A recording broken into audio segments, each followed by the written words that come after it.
श्री गुसाई जी परम दयाल की जय। एक वैष्णव जेने अयोध्या में श्री रामचंद्रजी ना दर्शन करवानु मन थयुं। एमनु नाम मथुरादास।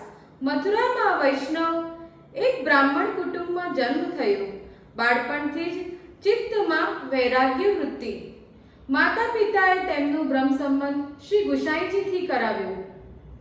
विरक्त हता तो एक वखत श्री गोवर्धननाथजी ना दर्शन करवा व्रज में आव्या। श्रीनाथजी ना अलौकिक सौंदर्यनो दर्शन करता मन स्वरूप में आसक्त थई गयो। ए त्याज रही गया। रोज दरेक समय ना दर्शन करे, विरक्त दशा में रहे, भिक्षा मांगी लावीने जीवन निर्वाह करे।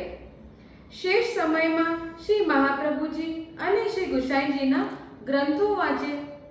मथुरादास ने एक वखत मन में इच्छा थई के यशोदानंद नंदन ना दर्शन तो कर्या, हवे एक वखत कौशल्यानंदन ना पण दर्शन करी आऊं। श्री रामचंद्रजी ना दर्शन अयोध्या जईने करी आऊं। त्यारे तेओ श्री गुसाईजी पासे आव्या। आपश्रीनी समक्ष मननी अभिलाषा व्यक्त करी। श्री गुसाईजीए आज्ञा करी, मथुरादास अयोध्या हो आओ। त्या उपस्थित एक वैष्णवे श्री गुसाईजी ने पूछ्યું, महाराज, मथुरादास तो मोटो भगवदीय छे, व्रज छोड़ीने अयोध्या जवानी इच्छा तेने केम थई हशे? करवानुं मन केम थयुं हशे? श्री रामचंद्रजीना दर्शन करवानुं मन एने केम थयुं हशे? वैष्णव प्रभुनी लीला अटपटी होय छे, जीव बुद्धिथी समजाती नथी, परंतु एक વાત નક્કી છે, આપણા શ્રીનાથજી ભક્તોની ઈચ્છા અવશ્ય પૂરી કરે છે। મથુરાદાસને રામચંદ્રજીના દર્શન કરવાની ઈચ્છા થઈ એટલે શ્રીનાથજીએ તેમને અયોધ્યા મોકલ્યા છે, પરંતુ અયોધ્યા જવાથી તેમના ભગવત ભાવમાં કોઈ હાનિ થશે નહીં, ઉલટાની ત્યાં તેમને અશ્રદ્ધા જાગશે એટલે જલ્દી પાછા ફરશે। શ્રીનાથજીમાં અનન્યતા તો દ્રઢ ज રહેશે। मथुरादास अयोध्या पहुंची त्या सीधा रामजीना मंदिरे गया। जईने द्वारपाळने કહ્યું, भैया હું વ્રજથી આવ્યો છું, અંદર શ્રી રામજીને ખબર કરો કે મારે એમના દર્શન કરવા છે।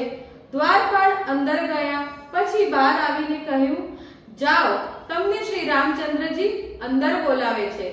મથુરાદાસે અંદર જઈ રામચંદ્રજીના દર્શન કર્યા। साक्षात दर्शन थया, परंतु मथुरादास श्री रामचंद्रजी तरफ पीठ करीने उभा थई गया। मन में पोतानी जातने धिक्कारवा लाग्या, अरे मैं आ शुं कर्युं? श्रीनाथजीना दर्शन छोड़ीने, व्रज छोड़ीने हूँ अहीं क्यां आव्यो? आटलो विचारता ज तो मथुरादासना आखा शरीर पर कोड़ फूटी निकळ्या। तेओ श्री रामचंद्रजी तरफ पीठ करीने उभा हता। श्री रामचंद्रजी सिंहासन परथी उठीने मथुरादास सामे पधार्या अने કહ્યું, તે મારી અવજ્ઞા કરી, તેથી તને આખા શરીરે કોઢ થયો। ત્યારે મથુરાદાસે કહ્યું, મહારાજ, આ તો કાંઈ નથી, મેં એવું કામ કર્યું છે કે મારા રોમ રોમમાં જીવડા પડવા જોઈએ, મારું શરીર કીડાથી ખદબદવું જોઈએ। જે આંખોમાં શ્રીનાથજીને જોવા માટે મને મળી હતી તે આંખોનો આજે મેં અન્ય વિનિયોગ થયો છે। મારી ભક્તિ વ્યભિચારીણી બની છે, મેં અન્યાશ્રય કર્યો છે, એનો દંડ મને જરૂર મળવો જોઈએ। મથુરાદાસના વચનો સાંભળી શ્રીનાથજીની ઘણા પ્રસન્ન થયા। મથુરાદાસના વચન સાંભળી શ્રી રામચંદ્રજી ઘણા પ્રસન્ન થયા। તેમણે આજ્ઞા કરી, વૈષ્ણવ, તમે ધન્ય છો, તમારી ભક્તિથી હું પ્રસન્ન છું। મથુરાદાસનું શરીર ફરી હતું એવું જ નિર્મળ બની ગયું। તે જ ક્ષણે તેઓ અયોધ્યા છોડીને સીધા ગોકુળ આવ્યા।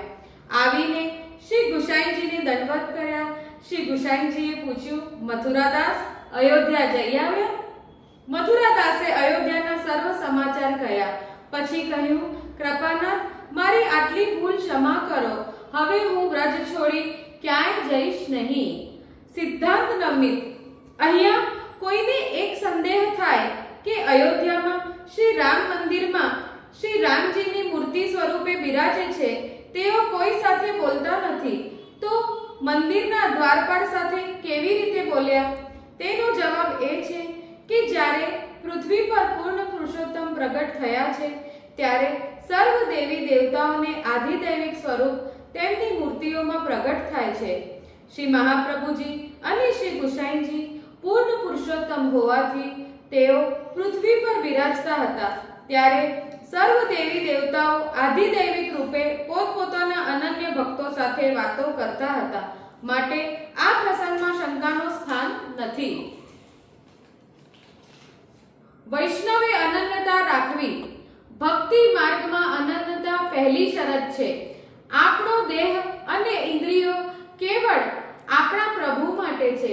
તેમના સિવાય અન્ય કોઈ દેવી દેવતાઓ, વ્યક્તિ કે પદાર્થમાં તેમનો વિનિયોગ કરવો નહીં. ઉત્તમ વસ્તુ મળ્યા પછી કનિષ્ઠ વસ્તુમાં મન જાય તો જગતમાં પણ અપયશ મળે છે, નીચું જોવાનો વખત આવે છે. માટે શ્રી ઠાકોરજી રૂપી ઉત્તમ પદાર્થ મળ્યા પછી તેમના ચરણારવિંદમાં દ્રઢ આશ્રય રાખવો, બીજે ક્યાંય ભટકવા દેવું નહીં. શ્રી ગુસાઈજી પરમ દયાલ કી જય.